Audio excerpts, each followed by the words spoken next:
Hi అండి, అందరూ ఎలా ఉన్నారు? Welcome to SN Foods. ఈరోజు నేను చేసిన రెసిపీ వచ్చేసి స్వీట్ కార్న్ గారెలను. చాలా టేస్టీగా ఉంటాయండి, తప్పకుండా ట్రై చేయండి. పిల్లలు ఎవరైనా స్వీట్ కార్న్ తినడానికి ఇష్టపడకపోతే ఇలా ట్రై చేయండి. నేను ఇలా స్వీట్ కార్న్ ముందే ఒలుచుకొని పెట్టుకున్నాను. ఇప్పుడు దీన్ని మనం మిక్సీ పట్టుకుందాం. ఒక మిక్సీ గిన్నె తీసుకొని అందులో ఈ గింజలు అనేవి వేసుకొని మిక్సీ పట్టుకోవాలండి. ఈ స్వీట్ కార్న్ గింజలు మిక్సీ పట్టుకునేటప్పుడు మీ ఇష్టం అండి, మెత్తగా అయినా పట్టుకోవచ్చు, లేదంటే మామూలుగా కోర్సుగా అయినా పట్టుకోవచ్చు. ఇందులో నేను కారం కోసం 4 పచ్చిమిరకాయలు వేసాను, టేస్ట్ కోసం కొంచెం అల్లం వేసాను. చూసారా, ఫస్ట్ నేను ఇలా మెత్తగా పట్టుకున్నాను. నాకు 2 స్టెప్పులు అయ్యాయండి, అందుకే నేను ఫస్ట్ మెత్తగా పట్టాను. నేను రెండో స్టెప్లో కొంచెం కోర్సుగా పట్టుకున్నాను. మీ ఇష్టం, మీకు ఎలా ఇష్టమైతే అలా పట్టుకోండి. ఇందులో అల్లం వేయడం మాత్రం మర్చిపోవద్దండి. అల్లం వేస్తేనే మంచి టేస్ట్ వస్తుంది గారెలకి. ఇలా పట్టుకున్న తర్వాత 1 స్పూన్ జీలకర్ర వేసుకోవాలండి. టేస్ట్కి తగ్గట్టు సాల్ట్ వేసుకోవాలి. ఇందులోనే కరివేపాకు కొంచెం, ఒక రెమ్మని నేను చిన్న చిన్న ముక్కలుగా కట్ చేసి వేసుకున్నాను. కొంచెం కొత్తిమీరను కూడా వేసుకోవాలి.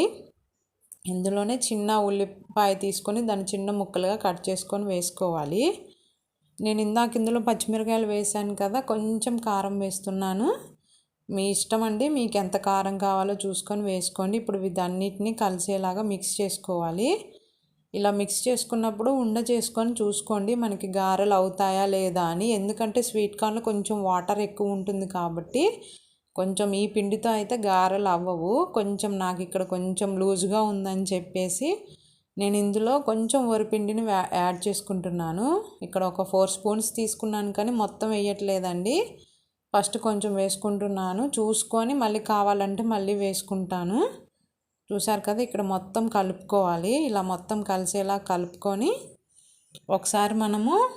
మళ్ళీ ఒకసారి ఉండ చేసుకొని గారెలాగా అవుతున్నాయా లేదా అని చూసుకోవాలి.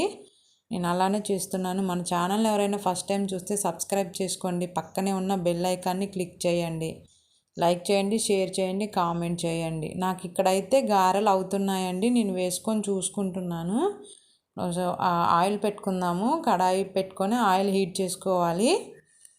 ఆయిల్ హీట్ అవ్వడానికి టైం పడుతుంది. ఇక్కడైతే నాకైతే ఆయిల్ హీట్ అయిందండి. మనం ముందుగానే చేసుకున్న ఈ పిండిని ఇట్లా ఉండ చేసుకొని గారెలు వేసుకోవాలండి. మీకు చేతితో రాకపోతే కవర్ మీద అయినా వేసుకోవచ్చు. ఒక జిలుగు కవర్ తీసుకొని దానికి కొంచెం నీళ్ళు అప్లై చేసి వేసుకోవచ్చు అండి. నేనైతే చేతితోనే వేస్తున్నాను. ఇలా 1 బై 1 అన్నీ వేసుకోవాలండి. ఇలా అన్నీ వేసుకున్న తర్వాత వెంటనే కదపొద్దు. జస్ట్ ఒక 2 మినిట్స్ ఉంటే అవి కొంచెం వేగుతాయి కాబట్టి మనకు కలుపుకోవడానికి ఈజీగా ఉంటాయి. అమ్మటే కలిపేస్తే అంత మంచిగా రావు. ఇక్కడ ఆయిల్ బురుజులు వస్తుంది స్వీట్ కార్న్ వల్ల అయితే కాదండి, మేము పల్లి నూనె వాడతాము, మిల్లు దగ్గర పట్టించుకుంటాము, అందుకే అలా బురుజు వస్తుందండి. చూసారు కదా, ఇవైతే 2 పక్కలు ఇలా కొంచెం గోల్డెన్ బ్రౌన్ రావాలి. ఇలా వస్తే మనకి లోపల కూడా వేగుతుంది. ఇవైతే రెడీ అండి, తీసుకొని పక్కన పెట్టుకోవాలి. చాలా టేస్టీగా ఉంటాయండి, బాగున్నాయండి. తప్పకుండా ఇంట్లో ట్రై చేయండి, పిల్లలకి చాలా బాగా